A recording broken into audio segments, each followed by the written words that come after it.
Why your life is governed by the eyes of others. Have you ever stopped to think that perhaps every step you take, every word you speak, is not just an expression of yourself, but an attempt to guess what others might be thinking? How often have you caught yourself wondering, what will they think of me? It's not just you. This invisible, silent anxiety controls more lives than we realize. It quietly whispers in our minds, holding us captive without us even noticing. But here's the real point. The true cost of living for the opinions of others is the loss of your true self. Carl Jung, the father of depth psychology, understood this truth better than anyone. He knew that our need for approval isn't just a sign of insecurity. It's a trap, an emotional prison that prevents us from connecting with our authentic selves. So what happens when you live for others' approval? You end up living a life that isn't yours. You become a version of yourself molded by others' expectations. Think about it for a moment. When was the last time you did something purely for yourself, without worrying about what others might think? The reality is, every time you submit to the fear of judgment, your authenticity slips away. You become a version of yourself that doesn't reflect your true depth, but rather an image that others want to see. This isn't a conscious mistake. The fear of rejection has been deeply conditioned into you over years of social shaping. From an early age, we're taught to seek approval. Parents, teachers, friends, all of them influence how we perceive ourselves and our value in the world. With each compliment, each criticism, we adjust our mask, our persona. But what Carl Jung so clearly explained is that this mask, while necessary for social survival, can never represent our true face. So, why is this fear of judgment so powerful? Because it's rooted in something much deeper, something much more visceral. Jung said that as long as you live for others, you lose touch with what is truly yours. And this doesn't just happen on the conscious level, but in the deepest parts of your being, where your true desires and needs are hidden. The fear of not being accepted, the dread of being left out, is like an invisible web that traps you, preventing you from being who you really are. The real issue is how we respond to this fear. We adapt. We shape ourselves. We pretend to be something we're not to fit in. And as we do this, we grow further and further away from something essential within us, our true essence. The most painful part, even after trying so hard to please everyone, even after doing everything right, you still feel empty. There's a part of you crying out for help, a part of you longing to break free from this prison of external approval. Jung called this the loss of center. When you live for others' approval, your life becomes a grand performance. You become an actor, and others your audience. But the problem is that no matter how hard you try, the audience is never satisfied. There's always a critique, there's always something missing. And the most ironic thing, as you pretend to be something you're not, you lose yourself more and more. The question is, are you ready to stop living for the audience and start living for yourself? Because according to Jung, true freedom doesn't come from others' acceptance. It comes from the courage to live without asking permission to be who you truly are. So what is real freedom? It's not about doing whatever you want without consequences. It's the freedom to be without the fear of being judged.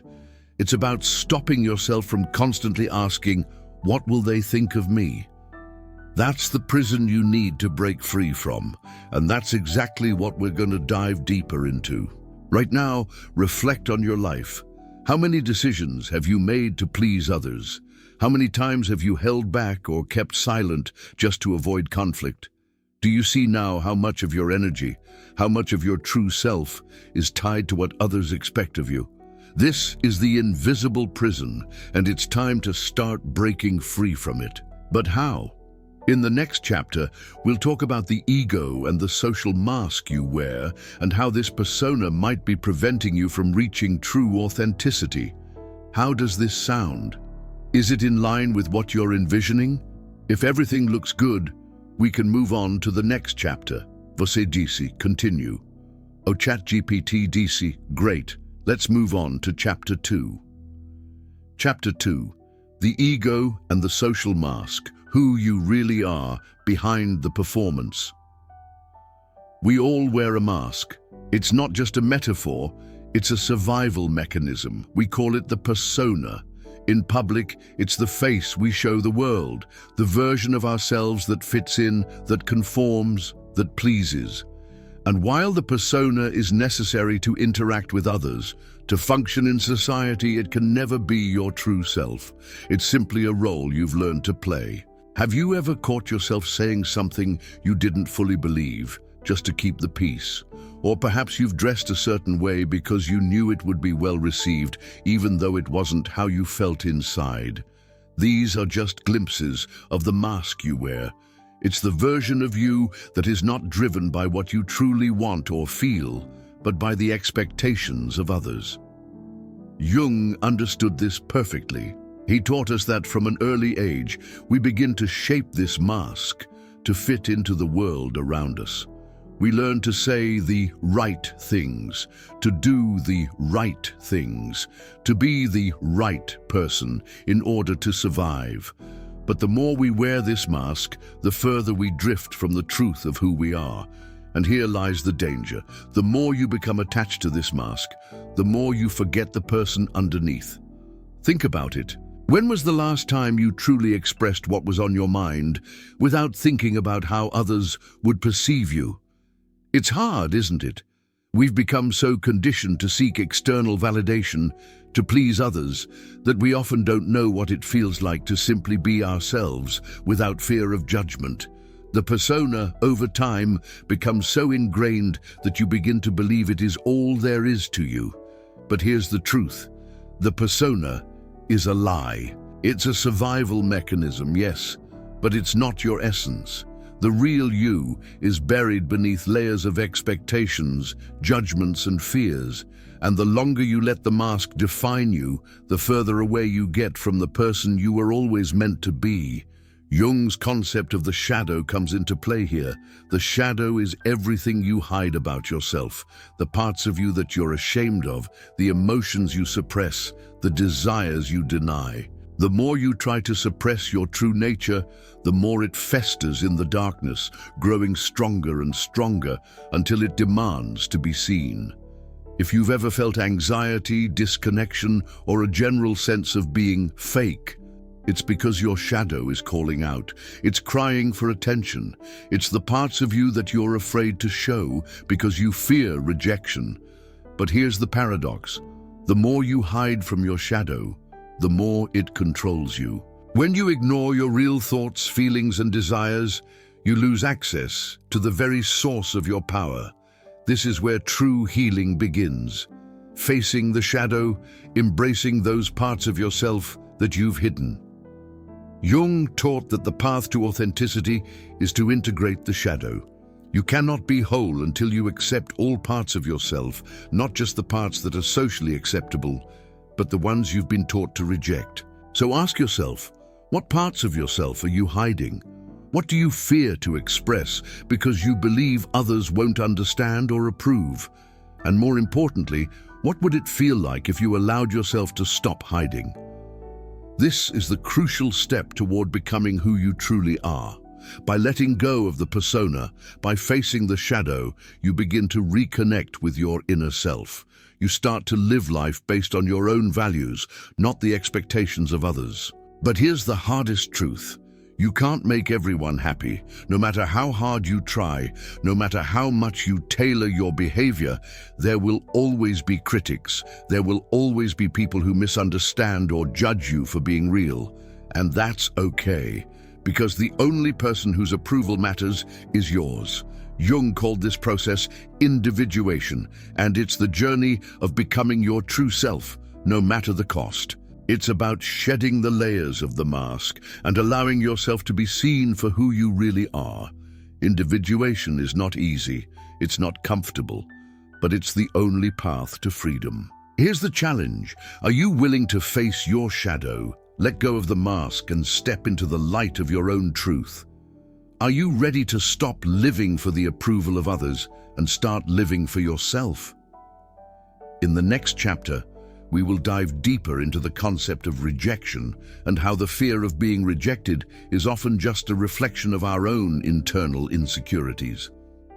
We'll explore how to transform this fear into a source of strength and liberation.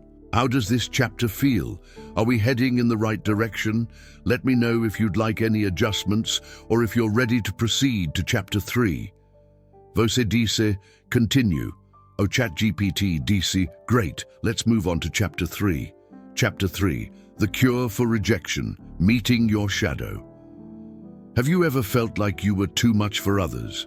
Or maybe that something about you wasn't good enough to be accepted? It's as if deep down, there's a voice that tells you you're not worthy of love, connection, or even understanding. This fear of rejection doesn't just live in your head. It eats away at your sense of self-worth, making you question everything you do, everything you say, and even who you are. But here's the truth. This fear of rejection is not about others. It's about you. It's a projection of your inner insecurities, your unresolved wounds. And until you face them, this fear will continue to control your life. Carl Jung called this process the confrontation with the shadow, the hidden parts of yourself that you avoid because they make you feel uncomfortable or unworthy. The truth is, the more you reject these parts of yourself, the stronger and more overwhelming the fear of being rejected by others becomes. Think back to a time when you felt rejected or left out. How did it feel? Did it sting more because you feared that rejection was a reflection of something wrong with you? Jung believed that the pain of rejection is really the pain of rejecting yourself. When we fear being rejected, we are, in essence, rejecting our own true self, all because we've internalized the belief that we need to be something we're not to be loved or accepted. The irony is, you are rejected because you reject yourself. The problem is, the more you try to fit in, the more you lose touch with who you are. Living for the approval of others means hiding the parts of yourself that you think aren't good enough, the parts you've been taught to suppress. But the hidden truth is that those parts of you are not your weakness, they're your strength. Here's where it gets interesting. What if the rejection you fear isn't the end, but the beginning? What if, instead of seeing rejection as something that diminishes you, you saw it as an opportunity to heal, to reclaim your power, and to embrace the parts of yourself you've been hiding for so long? Jung believed that by confronting your shadow, by accepting all the parts of you that you've denied or feared, you could begin to integrate those parts into your whole self. And when you do, you stop seeking approval from others because you've already accepted yourself. This is the essence of what Jung called individuation, the process of becoming your authentic true self, regardless of external opinions. But here's the catch. Facing your shadow isn't easy. It means you have to look at the parts of yourself that you've been avoiding, those aspects of you that make you uncomfortable or ashamed. Maybe it's the anger you've suppressed, the sadness you've ignored, or the desires you've buried deep down because you were told they weren't acceptable. The shadow is full of contradictions. It's where all the emotions, feelings, and desires that don't fit neatly into the version of yourself that you show the world live. And the more you suppress these feelings, the more powerful the fear of rejection becomes. So what happens when you face the shadow? When you stop running from it and finally say, I accept all of me, even the parts I've been told to hide.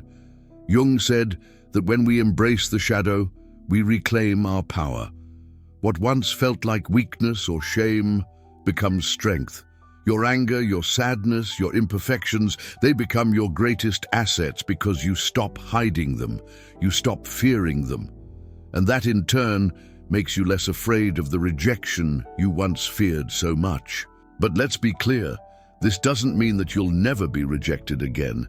It means that you no longer fear rejection. You no longer rely on the validation of others to feel whole. When you embrace yourself completely, the fear of judgment begins to dissolve. And in its place, you begin to experience the kind of freedom that comes only from accepting the fullness of who you are. Jung wrote, "The privilege of a lifetime is to become who you truly are." But to claim this privilege, you have to stop rejecting yourself. You have to stop pretending to be someone you're not, just to gain approval. You have to face the parts of you that hurt, that are messy, that are not perfect, and love them. In this moment, ask yourself, what parts of me have I been rejecting? What parts of myself do I hide from the world because I'm afraid they won't be accepted? It's time to bring these parts into the light. It's time to face the shadow. This is not easy work. But as you begin to do it, you'll start to see that the fear of rejection becomes less and less significant. You'll realize that true connection doesn't come from seeking approval. It comes from authenticity. It comes from embracing who you are, exactly as you are. In the next chapter, we'll explore the price of true freedom, the pain that comes from being yourself, even when it costs you the approval of others. This is the point where the process of individuation gets real. It's the point where you'll have to decide, am I willing to lose others in order to find myself? How did Chapter 3 feel? Is it aligning with the vision you're going for? Let me know if you'd like any adjustments, or if you're ready for Chapter 4. Você diz, continue. O ChatGPT disse, thank you for your patience. Let's dive into Chapter 4. Chapter 4. The price of freedom, the pain of being yourself. There's a harsh truth that very few people talk about when it comes to authenticity, being. Yourself often means disappointing others. It means stepping away from the expectations, judgments, and desires of those around you, even if that comes at a cost. You will not be universally accepted. You may lose friends. You may face criticism. And yes, you may even feel alone for a while. But here's the paradox. That loneliness is not a punishment. It's the price you pay for reclaiming your freedom. The pain of being misunderstood, the discomfort of being disliked, is part of the process of becoming your true self. It's the price of liberation. Jung understood this deeply. He believed that the path to true self-actualization, what he called individuation, requires the courage to face not just your inner darkness, but the social rejection that often follows when you stop playing by the rules of the collective. To live authentically means that you can no longer conform to the expectations of others, and that alone can feel like walking through fire. So why does this pain feel so intense? Why does it feel like you're losing something crucial when you stop living for others? The truth is, we're social creatures. We crave connection, approval, and love. We were built to bond, to belong. So when you step out of the mold, it feels like a part of you is falling away, like you're severing ties with what once made you feel safe. But here's the secret, that safety was an illusion. The acceptance you were chasing was never true acceptance. It was validation of a false version of you. And what you're sacrificing now is the person you were pretending to be, not your true self. It may feel uncomfortable to lose the people who were tied to your mask, but those relationships were never built on your truth anyway. Let's pause for a moment and think about this. How many times have you said yes when you really wanted to say no? How many times have you compromised your values just to keep the peace, just to avoid the discomfort of disappointing someone? That feeling of unease, that internal tension, is your soul speaking up. It's telling you that you're not being true to yourself. The pain you feel when you start saying no, or when you stop trying to please others, isn't a sign that you're doing something wrong. It's a sign that you're on the right path. The real pain is the pain of living a life that's not your own. The real cost is the suppression of your voice, your desires, your soul. And once you begin to live authentically, the pain shifts. It no longer feels like the cost of being you. It becomes the cost of not being you. Jung said, "The privilege of a lifetime is to become who you truly are." This privilege doesn't come without a price. The truth is that as you begin to shed the layers of the persona and embrace your authentic self, you will face moments of rejection, isolation, and disapproval. Some people won't understand. Some people will judge you. And that's okay. The real question is it worth it? Is it worth it to stop hiding who you are? Is it worth it to step into your true self, even if it means facing the pain of being misunderstood, even if it means losing connections that were once familiar? Jung believed it was, because true happiness, true fulfillment, comes from embracing who you really are, not from living for the approval of others. Here's the reality. You will never truly be free if you continue to live for others' validation. You will always feel like something is missing, like you're playing a part in a play that's not yours. The moment you stop seeking others' approval, you stop living for a script. You start living for yourself. And while this freedom comes with its challenges, it also brings something more profound, a deep, unshakable peace that can only come from living authentically. Now take a moment and reflect. What's the cost of staying in your current situation? What's the price of continuing to live for the approval of others? Is it worth the silence inside, the disconnection from your true self, the constant fear of rejection? What would it feel like to stop sacrificing your truth to please others? The real price of freedom is the courage to be misunderstood, to be judged, to walk your own path. And when you embrace that truth, you begin to experience a type of peace that no one can take away from you. This is not the fleeting peace that comes from being liked or approved. This is the peace that comes from living for yourself, unapologetically, fully, and completely. In the next chapter, we will explore how to integrate the process of individuation and how to take practical steps to start living for yourself, not for the crowd, not for the applause, but for the person you were always meant to be. How is Chapter 4? Does it resonate with the tone and message you're aiming for? Let me know if you'd like any tweaks or if you're ready for Chapter 5. Você disse continue. Oh, ChatGPT disse awesome. Let's dive into Chapter 5, the final chapter. Chapter 5, Toward Integration. How Jung shows us the path to self-realization. We've explored the masks we wear, the fear of rejection, the pain of living for others, and the radical truth that true freedom comes from embracing who you really are. But now we reach the final and most transformative part of this journey, the path to integration, the path to becoming your whole, authentic self. This is where the real work begins. Individuation, as Jung called it, is the lifelong process of integrating the parts of yourself that you've kept hidden, the parts of you that you've feared or rejected. But the power of individuation doesn't come from simply acknowledging your shadow or taking off your mask. It comes from embracing both your light and your darkness and allowing them to coexist in harmony. It's about accepting your contradictions, your flaws, your imperfections, and realizing that these are the very things that make you whole. What does it mean to truly integrate? To integrate is to bring together all the fragmented parts of yourself, the parts you've denied, ignored, or pushed away. It's a process of inner healing, learning to accept that you are both light and dark, strong and vulnerable, free and scared.